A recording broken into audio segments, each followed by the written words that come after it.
Hello, welcome to the channel where I taste and rank different types of alcoholic beverages. Today I'll be doing a beer tasting. Specifically, I'll be trying 8 different types of gluten-free beers. This tasting and ranking is strictly my opinion, so there is no right or wrong answers, just where I would rank these guys based off the taste. Also, don't forget to hit the subscribe button. Currently, I try to do 2 videos a week on Tuesdays and Fridays, but would love to do more, and you can help support me by hitting subscribe. With that said, let's get started. Alright, so this is my list. These are the 8 beers I will try that are gluten-free. Let's get started.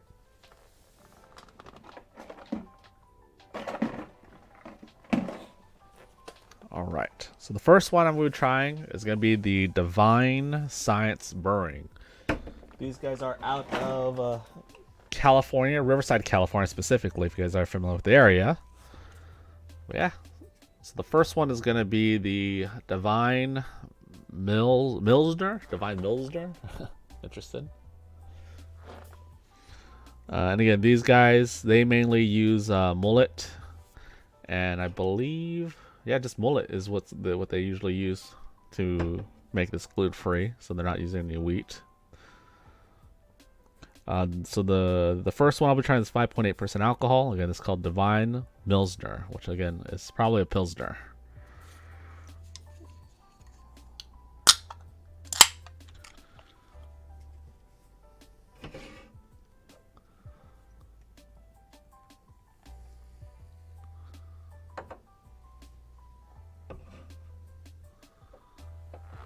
Right here.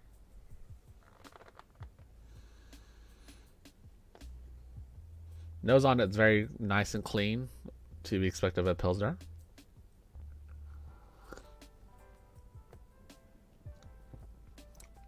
Taste wise, it tastes like an inexpensive lager. It's like drinking honestly like a Bud Light. It's not bad. It is refreshing. If you like that style of that lager style, then it's not bad. It really does a good job. But being that it's pretty expensive, being that these are gluten free, they're not the cheapest as well.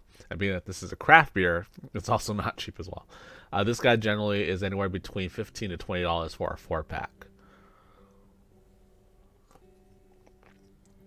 But overall, taste-wise, it's not bad. It's actually really good. It's very clean, very easy drinking. Again, not much flavor going on other than that. It really is your typical lager.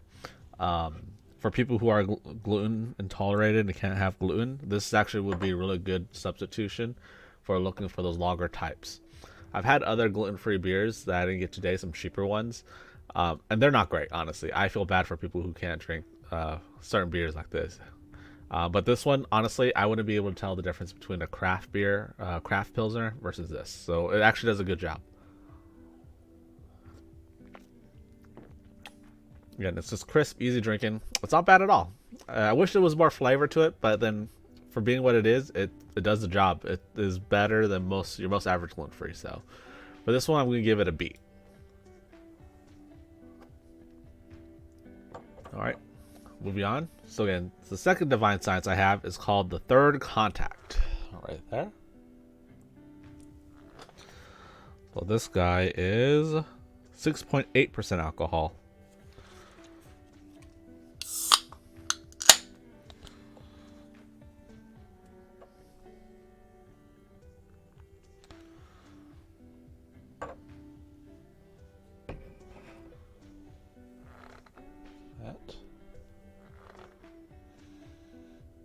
Has a really nice hoppy aroma, so that's good.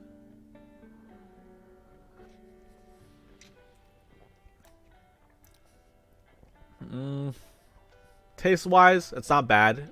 Being IPA especially, it's very, very light. There's not a lot of bitterness. It's very light bitterness, if anything.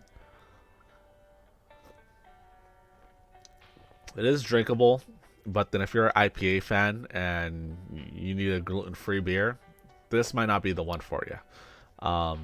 Again, the IPA, the hops into it, it's very, very light. It's very, very easy drinking. You could almost say that this is almost like a pale ale, if anything. With that said, it wasn't horrible to drink, though. It was actually pretty good to drink. But then if you're gonna call it IPA, I wish it did have a little bit more hops to it, being that it is they're calling it IPA. For this one, I'm gonna give it a C. Probably would rank it higher if it was a little bit more hoppy, but honestly, this tastes more like a pale ale. If they would call it a pale ale, I probably would have been like expected what it was, a pale ale, and give it a B. But calling it an IPA and not having a lot of hops to it is kind of a little disappointing. But again, tasted fine, tasted great, so wasn't too bad at all. All right, moving on.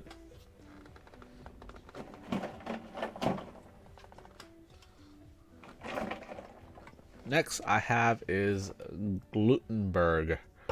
These guys are out of Canada. I have the blonde and the IPA.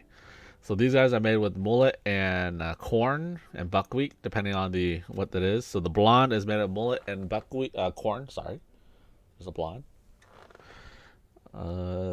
This is 4.5% alcohol, so very light.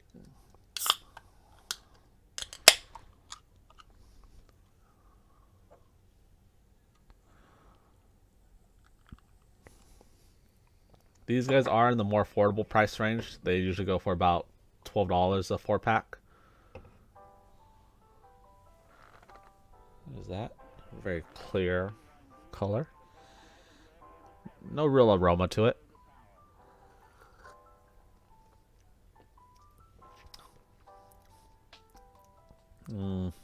Taste wise, not so great. This honestly tastes like water.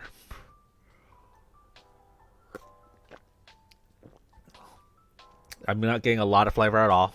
It's very, very light. I'm getting a little bit of lemon, citrus, a tad bit. But other than that, it almost doesn't taste like a beer. It just tastes like water. It drinks like water, honestly.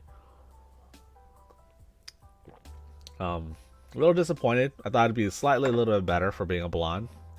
But I guess if you're looking for something that just doesn't taste like anything, it's not bad. But I wish it had more. This one, we're going to give it a D. Yeah, again, if it had more flavor, it'd probably be better ranking, but it just didn't have any flavor at all. So, all right, so this is the IPA right there. So this guy uses buckwheat, corn, and mullet in it, and is 6% alcohol. And again, these guys are from Canada.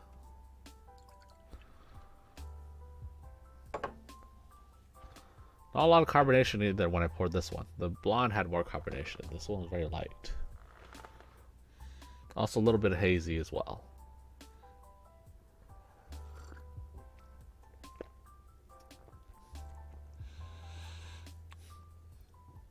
Nose-wise, very, very light hoppiness to it. It's very, very hard to smell it, but it's there. Taste-wise, I taste a little bit of hops, but it's very light compared to like the Third Contact. It's I can't get any real hops to it at all.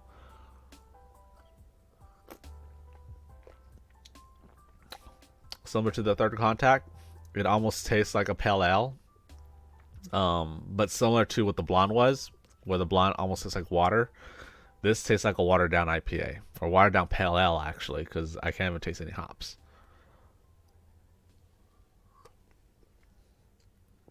Again, not bad, but being called an IPA, I would like more hops. Honestly, comparing the IPA Glutenburg to the Divine Science Third Contact IPA, it makes the Third Divine Contact IPA more of an IPA than this one. This one I'm going to rank it a D. And same thing, if it just had more hops, it would have been definitely better. For the price point wise, they're not bad, especially that they're 16 ounce and they're going for like again $11-12 for a 4-pack of 16 ounce. It definitely saves you more money in your pocket, but flavor wise, not so much. I'd rather spend an extra few bucks and get the Divine Science at this point. But moving on, let's go to the next two.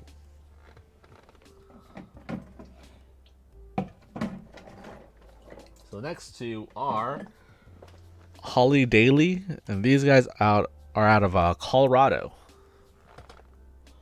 Here's a stout. Actually, I'm going to try the blonde first. Lighter ones. Here's the blonde. This is a favorite blonde from Holidaily, 5% alcohol. I believe this one they use buckwheat and mullet as well.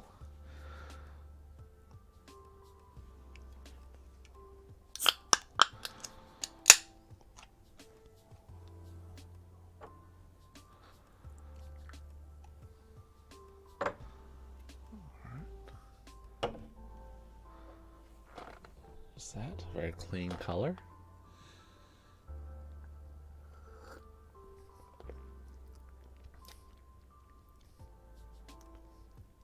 This one's very light, not a lot going on.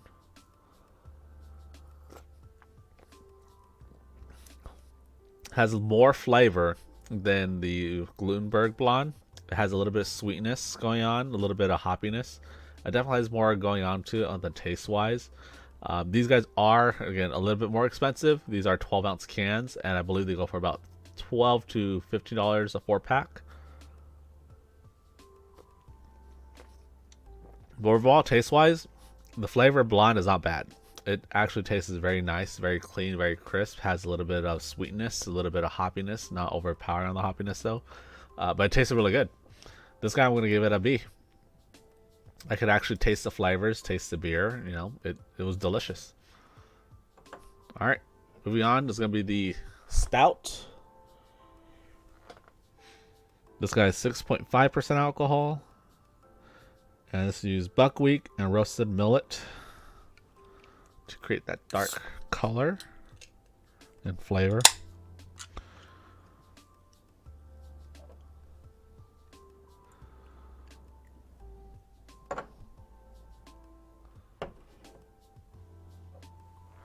Nice dark color.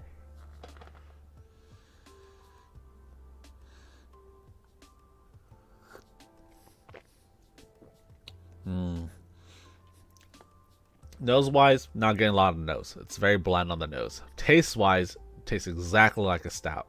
It's very roasty, nutty, chocolatey. I would say by far this is the best so far in for a gluten beer, especially. I wouldn't even be able to tell this was a gluten-free beer if I was to drink the stout. I would have thought this was a regular stout.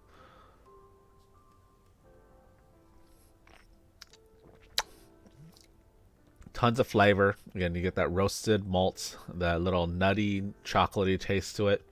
It was actually very delicious. This one, I'm going to give it an A. They did a solid job with this stout. It tastes exactly like a stout. Again, you would never tell that and you would just never tell that it was a gluten-free beer, honestly, if you were to just drink this side by side from other stouts. It was delicious. It was great. All right, next. So this one is called Soonish. They call it a natural beer. This brewery is made in Los Angeles, California. And they use bananas and honey as their main ingredients to make this gluten-free. So this is going to be a very interesting one.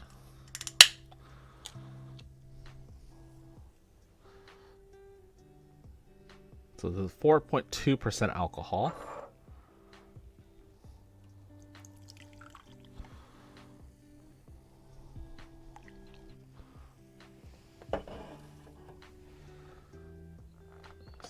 There.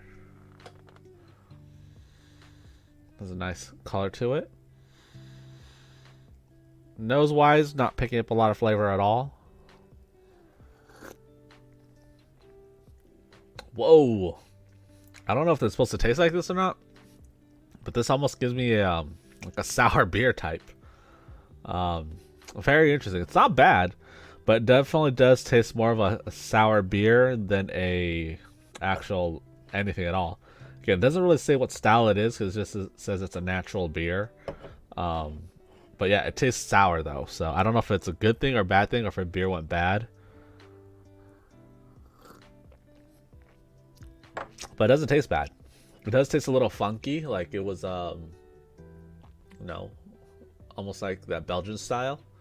There's no expiration date on the can itself, so I couldn't tell if this is old or not. But I know they still sell their beer, so I know they're still active. But it's not bad, but definitely is funky though.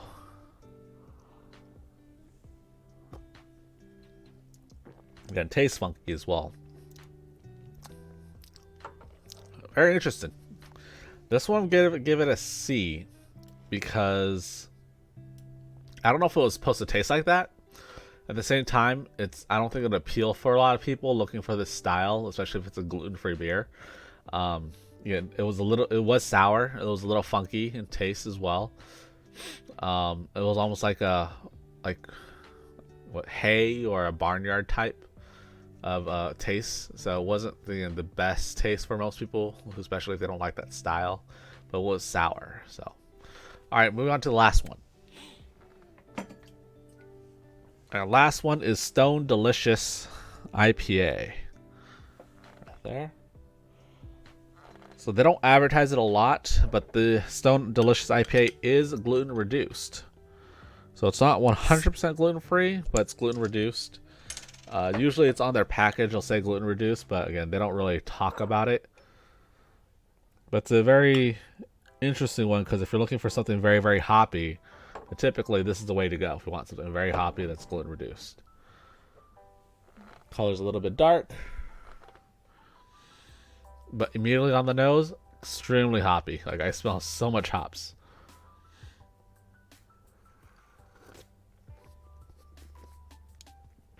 Taste wise, also very hoppy. So if you're able to drink a little bit of gluten, this is gluten reduced, so it's not 100% gluten free, but if you're able to drink it, this definitely has a lot of hops if you're an IPA fan. It's probably one of the hoppiest beers that you could find that's gluten reduced compared to the other ones.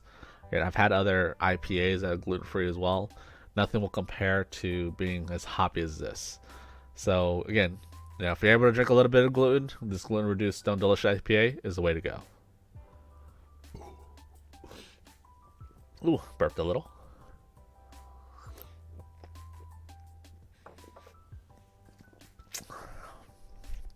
Yeah, again, this was not bad at all. It was good. This one I'm gonna give it an A. Reason being, because it's a good IPA. It really is a delicious IPA, as the name says. At the same time, again, I'm not gluten tolerated. I can drink gluten things. I'll be fine. So this one may be different for a few people who can't drink gluten beers. But you know what? It's delicious though. It's a really good IPA. They did a solid job. And it's probably one of the most affordable ones on this list as well. I believe it's like $10 for a 6-pack. So it's a good price. All right, well, this is my list. What do you guys think? Have you guys had any of these guys before? If you had, where do you guys list these guys? If there's anything you guys would like me to try, leave a comment and let me know. Also, one more thing, don't forget, hit the subscribe button. It does go a long way and helps me make more videos like these. With that said, thank you for watching, and cheers.